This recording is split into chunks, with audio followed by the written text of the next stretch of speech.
अस्सलाम वालेकुम viewers. I Mohammad Hasan from w3webschool.net। JQuery की एक और क्लास में मैं आपको वेलकम करता हूं। जेक्यूरी की क्लास में हम अपने प्लगइन्स डेवलपमेंट के बारे में डिस्कस कर रहे हैं। प्रीवियस क्लास में हमने एक प्लगइन डेवलप किया था जो कि ये था कि हम किसी भी इमेज को पेज के सेंटर में कर सकते हैं, और जब हम अपने ब्राउज़र को रिसाइज करेंगे तो फिर भी वो जो इमेज है वो सेंटर में ही रहेगी। तो अब इस क्लास में हम एक और न्यू प्लगइन डेवलप करते हैं जो कि होगा टारगेट का। टारगेट यह है कि बाय डिफ़ॉल्ट अगर हम देखें, बाय डिफ़ॉल्ट जो HTML में हम जो भी लिंक बनाते हैं, जब हम उस पर क्लिक करते हैं तो वो उसी विंडो या उसी टैब में ही ओपन होता है। तो हम एक ऐसा प्लगइन बनाने वाले हैं, जब हम उसको अपने वेब पेज में इंक्लूड करवाएंगे, अगर आप उस पर क्लिक करेंगे किसी भी लिंक के अंदर तो क्या होगा, ये न्यू टैब में ओपन होगा। तो ये हम एक न्यू प्लगइन बनाने वाले हैं। बाय डिफ़ॉल्ट जो वैल्यू है, मीन्स के बिहेवियर है लिंक का, वो है उसी टैब में या उसी विंडो में HTML के अगर देखा जाए, लेकिन हम ये वैल्यू चेंज करने वाले हैं। ये काफ़ी इंटरेस्टिंग सा प्लगइन है, तो हम इसको यूज़ करते हैं। तो ये प्रीवियस क्लास में मैंने आपको ये चीज़ जो प्लगइन बना के दिया था, तो इसमें हम jQuery की जगह हम $साइन भी यूज़ कर सकते हैं। ये मैं आपको उस वक्त बताना भूल गया था। तो ये अगर हम इसको यूज़ करें तो फिर भी जो मेरी ये प्लगइन है ये वर्क करता रहता है, ये देख लें आप।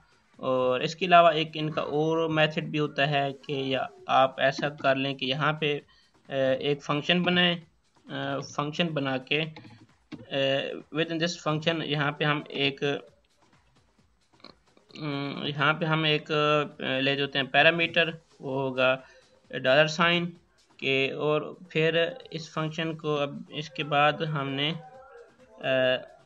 यहाँ पे ब्रैकेट्स, और फिर यहाँ पे ये जो ब्रैकेट होगी क्लोजिंग ब्रैकेट, ये भी हमने, और साथ ही हम इसके बाद हम यहाँ पे लिखते होते हैं ये jQuery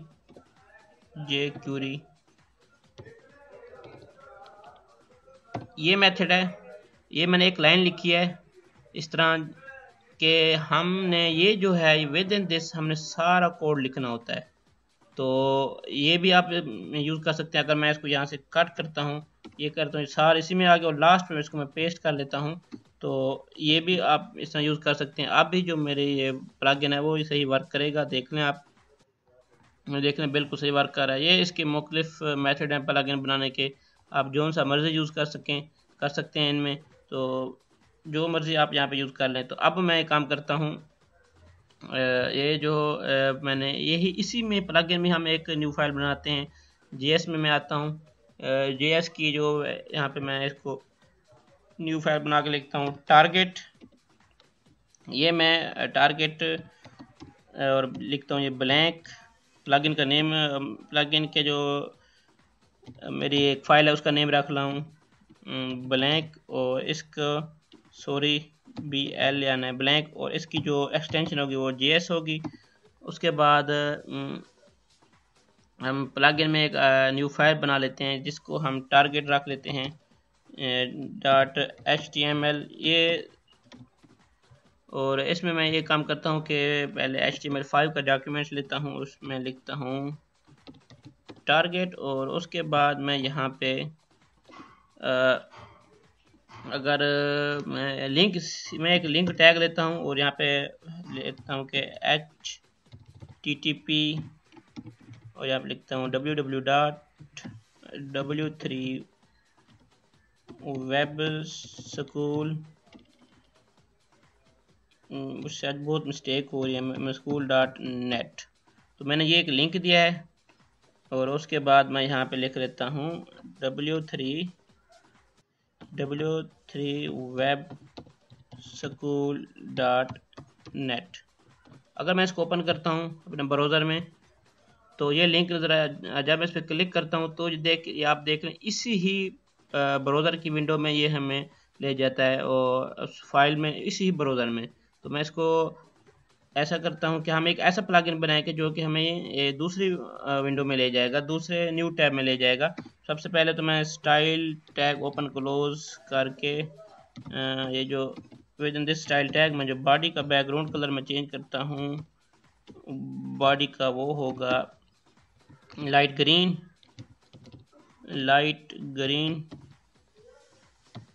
और उसके बाद मैं इसी में आता हूँ यहाँ पे स्क्रिप्ट टैग ओपन क्लोज करके script tag with in this script tag मैं लिंक करवा देता हूँ वो जो हमारी jQuery की मेन फाइल्स हैं। जावास्क्रिप्ट के अंदर एक फ़ाइल पड़ी है jQuery.js के नेम से, और इसके बाद अभी हमने एक न्यू फाइल बनाई है, इसको मैं कॉपी करता हूँ यहाँ पे पेस्ट, और जो मैं न्यू फाइल बनाई है वो है टारगेट ब्लैंक, इसका नेम है टारगेट और ये है ब्लैंक। ये इसका अब मैं ये इसके बाद यहाँ तक जो हमारी फ़ाइल बन गई, मेरी फ़ाइल इंक्लूड भी हो चुकी है, बेसिक स्ट्रक्चर हमारा बन गया है। अगर मैं देखूँ तो ब्राउज़र में ये ठीक है, बैकग्राउंड कलर भी चेंज हो गया है। तो इसके बाद मैं आता हूँ टारगेट ब्लैंक में। यहाँ पे सबसे पहले जो प्लगइन बनाने के लिए बेसिक सिंटैक्स है मैं वो लेता हूँ $.fn, आप jQuery पे लिख सकते हैं, और डॉट यहाँ पे वो नेम लिखूँगा प्लगइन का जो मैं यहाँ पे बनाना चाहता हूँ। मैं नेम टारगेट ब्लैंक ही रख लेता हूँ इसका ही, और उसके बाद इसको इक्वल करके मैं यहाँ पे लिखता हूँ, बनाता हूँ एक फंक्शन कि मेरा एक फंक्शन बनेगा फंक्शन, और विद इन दिस फंक्शन हम जितने भी वैल्यूज़ होंगी, जितने भी पैरामीटर होंगे हम यहाँ पे लिखेंगे। और सबसे पहले तो मैं एक वेरिएबल बनाता हूँ जो कि होगा टारगेट अरे, हम अरे में वैल्यू स्टोर करवाते हैं।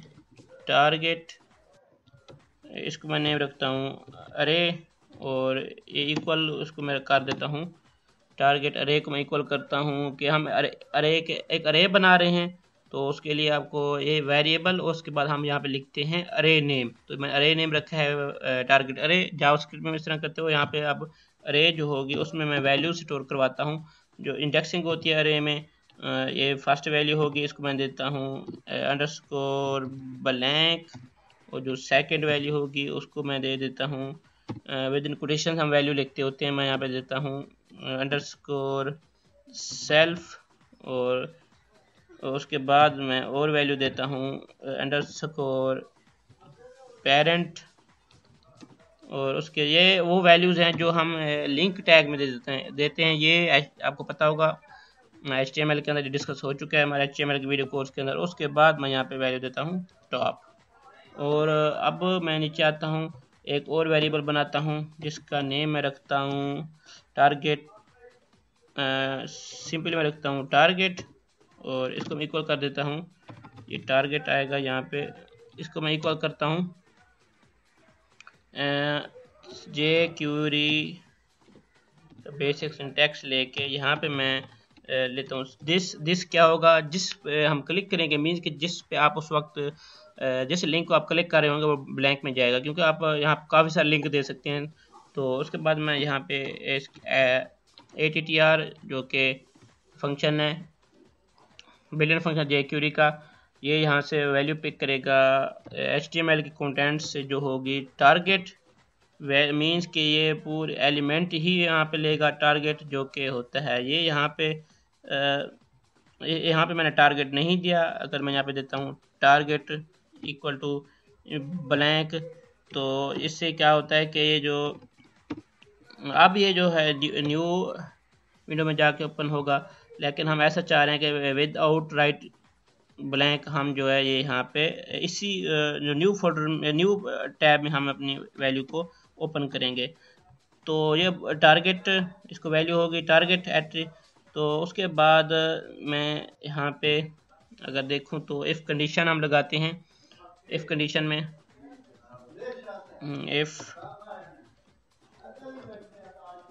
इफ़ और अब with in this if condition मैं इस इफ़ के अंदर इस यहाँ पे पैरामीटर या वैल्यूज़ पास करता हूँ। टारगेट इक्वल अगर तो होगा अनडिफाइंड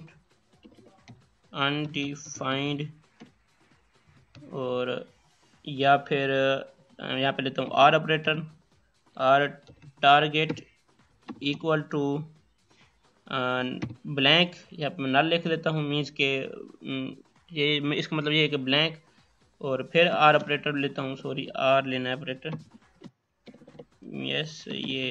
तो उसके बाद मैं यहाँ पे लेता हूँ कि R jQuery query dot in अरे, जो इन अरे उसके बाद ये जे क्यूरी की एक एक फाइल से जे क्यूरी की अरे में से इंडेक्सिंग करके एक एक फाइल जो है वो पिक करेगा, मीन एक एक वैल्यू, फाइल नहीं। तो ये देख लें इस तरह ने जे का जे स्मॉल केस में, क्यूरी का क्यू कैपिटल में, उस अरे का ए कैपिटल में। उसके बाद अब हम इन अरे में अगर बात करें तो अरे में टारगेट है, और टारगेट यहाँ पे ऐसे लिख लेता हूँ, और यहाँ पे लिखता हूँ कि एक तो वैल्यू होगी टारगेट, और फिर कॉमा लिखता हूँ वो होगा टारगेट अरे। ये जो वैल्यू है वो यहाँ से आ रही। टारगेट जो है ये हमने अभी एक वेरिएबल बनाया था, ये देख लें वो, और उसके बाद मैंने एक टारगेट अरे बनाया था, वो वेरिएबल यहाँ पे आ रहा है। तो उसके बाद मैं इसको कर देता हूँ इक्वल टू, अगर तो ये फॉल्स होगा, इक्वल फॉल्स, तो फिर क्या हो, फिर हम नीचे एक इसकी कंडीशन अप्लाई करते हैं। अब बात यह है कि अनडिफाइंड क्या होगा और टारगेट ब्लैंक कब होगा। तो अनडिफाइंड ये इस वक्त ये अनडिफाइंड है, मी कहाँ गया ये HTML के अंदर, जब मैंने इसको डिफाइन नहीं किया तो मीन्स ये अनडिफाइंड है। अगर इसको ब्लैंक की बात करें तो जब मैं टारगेट इक्वल टू ये लिखता हूँ तो अब ये ब्लैंक है, ये अब ब्लैंक है। अगर मैं टारगेट की वैल्यू नहीं लिखता तो टारगेट एट्रीब्यूट नहीं मैं शो करवाता, तो यहाँ पे अब ये अनडिफाइंड है। तो ये कुछ इसी तरह हम यहाँ पे केस ले रहे थे कि अगर तो ये क्या हो, यहाँ पे टारगेट ब्लैंक इस प्लगइन के अंदर, कि अगर वो अनडिफाइंड हो या ब्लैंक हो, और या फिर जो जे क्यूरी के अंदर हम अरे बनाइए उनमें से आप किसी को भी आप वहाँ पे ले लें। अगर ये फॉल्स हो, ये कंडीशन फॉल्स हो जाए तो फिर क्या हो, सॉरी ये इक्वल टू फॉल्स हो, मीन्स के ये हम इक्वल टू फॉल्स हो, ये जे क्यूरी इन अरे टारगेट, ये वो वैल्यू हम दे रहे हैं। ये जो वैल्यू इनमें से कोई भी कंडीशन अगर फुलफिल नहीं हो रही होगी तो फिर क्या करेगा, फिर यहाँ पे हम एक इसको वैल्यू देते हैं जिससे ये हमें डायरेक्ट न्यू पेज में लेके जाएगा। तो इसके लिए मैं नेक्स्ट क्लास में आके वहाँ पे एक छोटी सी वैल्यू है वो इससे वैल्यू देता हूँ, तो वहाँ पे जो मेरा ये कोड है वो वर्क करेगा।